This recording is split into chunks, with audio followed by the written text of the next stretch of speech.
Ukishaanza kuona kwamba umri umekwenda, mambo matatu unatakiwa kuachana nayo. Kwanza, acha mambo ya mapenzi. Yatakuua. Utakufa. Breakups huwezi kuzihimili. Tulia tu wewe. Na jambo la pili, mambo ya ulevi. Huwezi. Utakunywa kidogo, ukizidisha kidogo umekwenda. Jambo la tatu nitakuja kuambia siku nyingine, lakini nikwambie,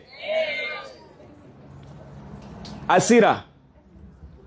Usiwe na hasira. Unapokuwa mzee utakiwa kuwa na hasira. Wanasema hasira inakuua wewe zaidi kuliko unayemkasirikia. Sawa?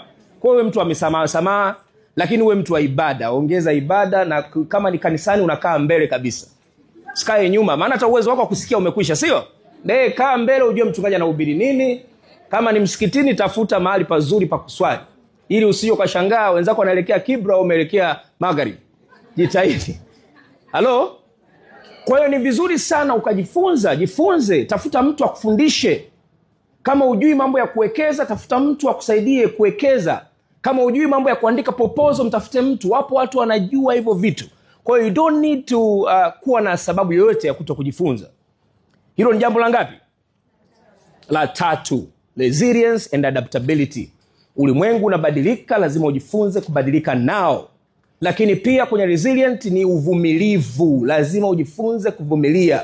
Biashara ni ngumu siku zote, haijawahi kuwa rahisi.